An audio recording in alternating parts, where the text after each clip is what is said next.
kore ke u whakamarumaru atu pe i he whakatapu o whaangau e toaki e ku ngahi porokalama. Kau puke mua e whainga maari e ko ni ke hoka atu ai pe e tau porokalama. Pe mue ngahi historia maari o tonga. Ko e aho wawalu eni o sune. Wa fe uowa. Tari fia ko toki motor ki he aho ni kau whanongo. Pea o ku whaka apa-apalahi hin ke tonga ko toa pe. Mu whamore ala tuku mua ke u ngau e ka ngahirea whaingo fua pe. Mua ngahirea ngā maheni pe ko uhi ke mahino ngō fua e ka veinga. Te ulawe atu ki ai. Ko e ka veinga e tau prokalama pe mo ngā historia o tonga ki he ahoni. Te utalano ai ki a muri ki ha mea. Ko e tui kano kupolu. Hono tahataha. Pea hange pe koe mo wanga maheni aki. O kutui o ku mahu inga maupe ke tau ulaki talanoa ki he whanau a muri ki ha mea. Pea tau toki tāna ki atu peha ngahi kawe inga, mahu inga. Whikau aki, pea mo muri ki ha mea. Na e tama a muri ki ha mea pea mo e whiwhine ko lapulou. Pea ko ena tama ko whatai uvea. Pea na e whanau a muri ki ha mea pea mo e whiwhine ko mo unga e te au. Pea ko ena whanau eni. Ko tupo a hau. Ko paru mata moana. Pea mo whihoko mo e langi. Na e toi ai tama a muri ki ha mea. Pea mo e whiwhine ko toa ila. Pea ko ena tama ko paru wawau. Pea toi ai tama a muri ki ha mea pea mo e whiwhine ko te whaiva. Pea ko ena tama ko paru rerewa. Na toi ai tama a muri ki ha mea pea mo e whiwhine ko i katonga. Pea ko ena tama ko whatu. Pea behe na toi ai pea mo e whanau a muri ki ha mea pea mo e whiwhine ko tohu ia. Pea ko ena whanau ko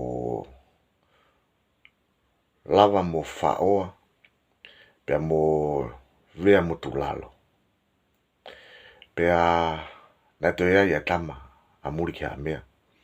Pea mo e whiwhine ko mapatoutai. Pea ko ena tama ko wakamilalo. Ko e tui kano kupolo no tahataha a muri ki ha mea. O kuia e ngahi u mo on whakahistoria maari e apito. Whikau aki. Pea mo muri ki ha mea. Ka pau te mu manatu ki he tau talano mai i he e ku ngahi prokalama ki mua.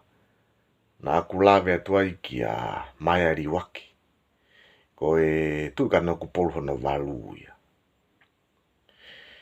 Ko Maiari waki. Ko e tamai ia. A muri ki ha mea. Kana e ai foki ai mea maari e whika waki mo Maiari waki. Ko Maiari waki. Na e tui kano kupolu. Pea to e tui ha takalaua. Ko tui kano kupolu hono walu ia. Pea ko e tui ha takalaua. Whika tahani maia. Pea kapau te mo manatu ki he e ku prokalama whika waki pea mo Maiari waki. Nā kalano ai ki he taimina e whaau ai. E tupo mo heofo. Ai tu kano polu pe mea Maiari waki. Kai whakanofo. Ia Maiari waki ai tu iha takalaua. Pekau yang aku tu e ta historia. Ko Maiari waki koe fufua tangata ia i he historia tonga. Ke hoko koe tu kano kupolu. Pea toi hoko. Koe tu iha takalaua. I he taimi ke hepe. Pea maari foki koe taua o mai ki a muri ki ha mea. Nai toi hoko e mea tatau pe. Ki a muri ki ha mea. Ko taimi puko na e o shia ia tupo ulahi si koe tu i kano kupolo na hongo furu. Pea whakanofo rewa e he haawea ia. A muri ki haa mea. Koe tui ka nuku polo no tahataha ia. Ka koe mea maari e. Nā te whakahoko pe e tupou mo heofu ai mea tatau ki a muri ki haa mea. O hangi pe ko ia na e whakahoko e tupou mo heofu ki he tamai a muri ki haa mea. Mana tu i foko e tau proklama ki mua nau tara noa ai ki he tamai a muri ki haa mea. Kia mai ari waki. Na e whaao e tupou mo heofo ia a tu ka nuku polu pe mea mai ari waki. Kai whakanofo ia mai ari waki a tu i haa takalaua. Ko nea umagoin kia muri ki haa mea. Toi whakahoko pe e tupou mo heofo ai mea tatau pe. Nā ane toi whaao pe. Pea mo tu ka nuku polu. Pea mea muri ki haa mea. Kai whakanofo ia muri ki haa mea. Ai tu i haa takalaua. Pena e hoko rewa muri ki haa mea. Koe tu i haa takalaua. Whika o no ia. O maari foki ai poinia koe ni. He oku whakakikihi ia e he kau whakatotolo toko lahi. Na e whakawhisi pe a maeri waki ia. Pea mo muri ki haa mea. Mihe e nā lakanga koe tu i ka nuku polu. Na e kai ke whaao ia e tupo mo heofo. Pea koe whakawhikiki e koe ni o ke hoko hoka tupe ia. Ka kutu ia kau wako toko lahi ia. Na e kai ke whakawhisi ai ongo tangata ia koe ni. Na e whaao whakamalohi e tupo mo heofo ia. Ai talo ni. Pea koe taitolo ai tu i ka nuku polu. Pea mea naua. Kai whakanofo ia naua. Ai taitolo. Ai tu i haa takalaua. Ai e koe uhinga ko toi whakamamawha ia e poini ko ia. He oku maari e au pito a muri ki haa mea ene historia. He nai mei whelawe i pepe mo ene tangata eiki. Ko tangata eiki koe a muri ki haa mea. A mai ari waki. Koe fufua toko taha ia. Ke hoko koe tu i ka nuku polu. Pea toi hoko. Koe tu i haa takalaua. Ko taimikona ta wa umai ai ki a muri ki haa mea. Koe toko ua aki ia. Hataha ke hoko koe tu i ka nuku polu. Pea toi hoko. Koe tu i haa takalaua. Pea koe mea koe ku maari e. Hena e hoko ai mea ia koe ni. Ki he tamai pea moe foha. Ko mai ari waki ko tamai ia a muri ki haa mea. Na e tu i ka nuku polu hono walu. Pea toi tu i haa takalaua. Whika taha nima. Pea ka taimiko na ea umai ka muri ki haa mea. Ko tu i ka nuku polu hono taha ia. Pea toi hoko ko tu i haa takalaua. Whika taha o noho ia. Pea ku maari e ai ongo tangata ia koe ni. Koe ke ngata pia ko tamai pea moe foha. Ka ku maari e hena e hoko ai mea tatau pia kia teki naua. O hangi koe whakawhikiki o whakahoko he kau poto toko la. Tokua na e whaao whakamalohui. E tupou mo heofo. Ai taitolo ai tu i ka nuku polu mea naua. Kai whakanofo ia naua. Ai tu i haa takalaua. Pea kukei hoko mai pe ai ngai whakawhikiki e koe ni. Mua ngahi te peiti koe ni. Pea koutu ia ku mahino pe ka teki mūtou kau whanongo. Koe taha o ngahi whakawhikiki e koe ni. Koe ngahi talanoa whakaako pe. Pea mua ngahi talanoa uhinga pe ia. Pea o mai rewa ngahi mea nai hoko. O hulu aki pea mu whakamo ni. Koe hae mea totona. Nai hoko. Ka koe anga koe kusio pea mua whakama opo. O koutu i oku waofi ai mo o ni. Ki he uhinga ko eni. Pea mua poini ko eni. Nai whaao whakamalohi. E tupou mo heofo. Ai taitolo ai tu i ka nuku polu. Pea mea mai ari waki. Pea mo muri ki haa mea. Pea neongo tu umai ai toko lahi ia. O whakakikihi e poini. E ni ihi o pehe. Na kai ke whaao ia na e whakawhisi pe a ngotangata ko e ni. Ka koutu ia uia, ki he tawhaaki ko e o pehe, na e whaao, e tu pou muheofu. Ai tai tolo e tu kano polu, pe mea mai ari waki pe mumuri ki ha mea, kai whakanofo ia naua. Ai tai tolo, ai tu iha takalaua. Pe koe poini koe a koutu iau e toi mahino ange, he taim te ufoki mai ai o talanoa, ki he kuonga na e whakahoko ai, ai tau whakarere moa. Oa o mai ki he kuonga, a tu pou muheofo, he maari au pito. E ngahi mea na hoko I tonga he ahako ia.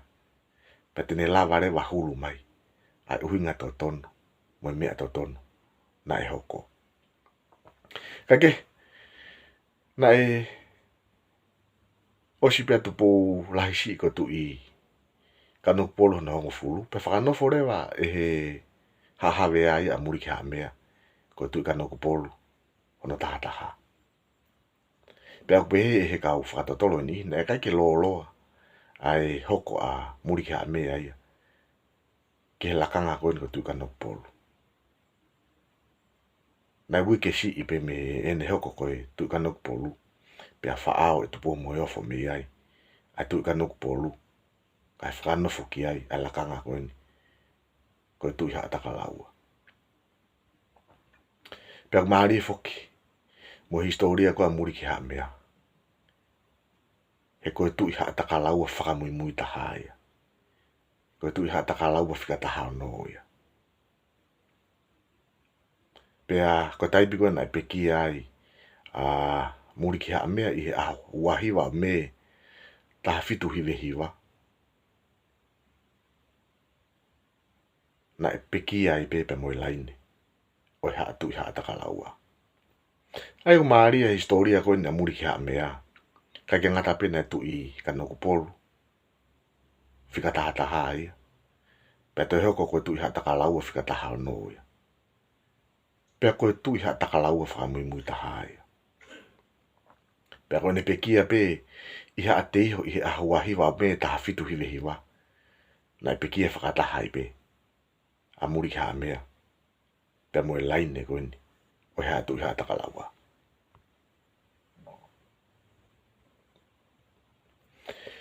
Maari foki ai kuonga koe ni. He koe lolotonga koe ai tau whakarere moa I he tau taha fitu hiwe hiwa. Koe tai mia nai tō tau wai pena I peki ai. A muri ki ha mea I he ahuahiwa me. Taha fitu hiwe hiwa. Tai whetu kua ki holo ai tau koe ni o a umai ki ha teho. Pea iku o si whakapongi ai. A muri ki ha mea.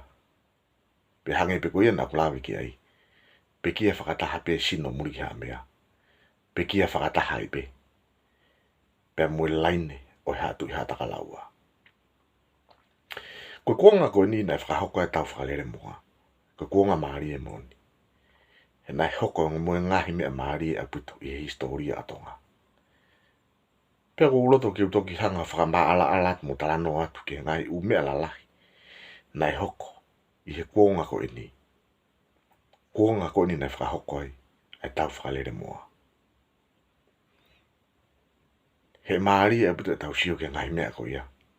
Pe tene lava ia hulu mai. Pe mui ngahi uhinga keke. Nai hoko ai ngahi I veni koe ni.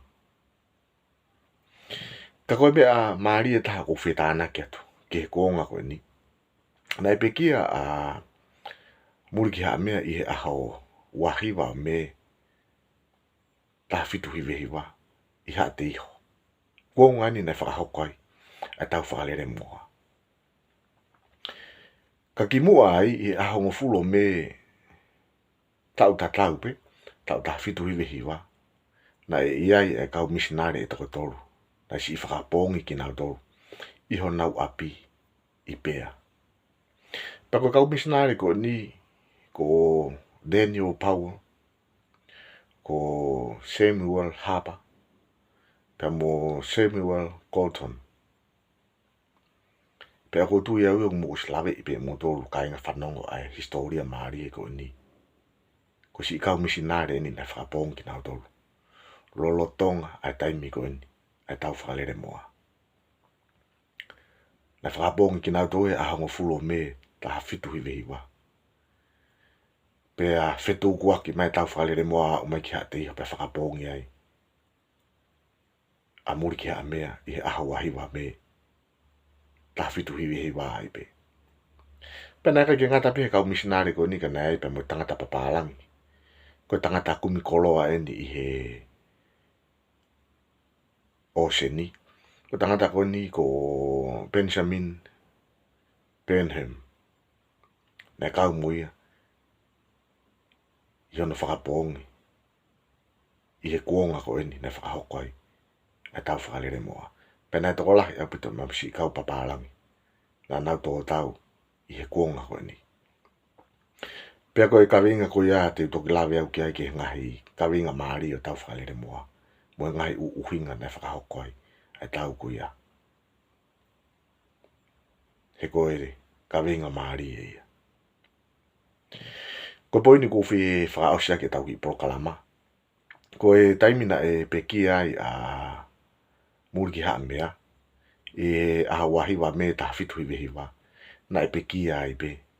Pea mo e laine. O he atu i haa takalaua. Ka koe mea maari e. He ko taimina e hopo ki ai e sastu po ulaki o hoko. Koe tu i o tonga. Na whakanofo rewa e sastu po ulaki. Ai fuafua hingoa whakanofo ai tungi. I he moko puna uluaki. O muri ki haa mea. Pea koe taha e ngahi u. Moni whakahistoria. Maari e. Whikau aki. Pea mo muri ki haa mea. Na e tu i kano kupolu hono tahata. Pea tu i haa takalau a whika taha ono. Koe tu i haa takalau a whakamui mui taha ia. Na e whakapongi ia. Lolo tonga tau whakarere moa i he nea umai ki haa teo i he aha wahiwa me ta fitu hiwe hiwa. Mate sino. Mate mo laine haa tu i haa takalaua. Koe mea maari e. He nai toi whakamu ui e laine e ko ia. O whakanofo rewa tungi i he moko puna uruaki. O muri ki haa mea. Ai koe ngahi kawe inga ia koe ana ko silawe au ki ahi ngahi prokalama ki mua. Ka kona toi whakamanatu atu pe. E he tau ki prokalama ko ini. Pe hange pe koe kumu o si mea i kau whanongo. Koe kuonga maari e eni. Na ea o si whakapongi. Pea moe kau misinare. Pea moe kau papalangi. Lolo tonga. Ai tau whakalere moa. Pea koe ola koe tau whakalere moa. Nai peki ai a muri ki haa mea. Koe tu kano kupolu hono tahata. Koe tu i haa takalau a whakamui mui taha ia. Hono taha o noo ia.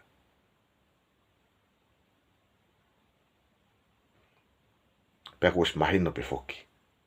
I he ngai whakamatala. Pea moe ngai historia kua tohi. Koe konga koe no o muri ki haa mea.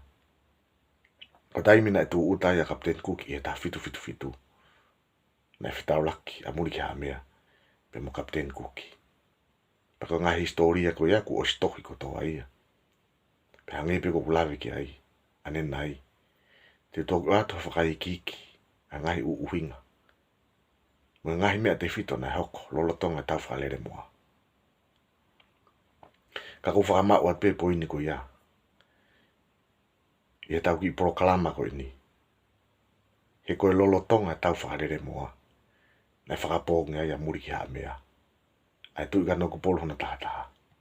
Pea koe tu i haa takalaua. Whakamui taha ai. Ua tui pe ka whanong o ku mahino pe ai kawinga na ku lawe atu ki ai. Pea kou whia whakaosiaki e tau proklama ki he whiawhini. E ku kore whakamore more atu ka te kumutoro. Ka pau o ku iai hamau. O ku ikai ke tau mohomo mau. Pe harea na e tapa ki tua.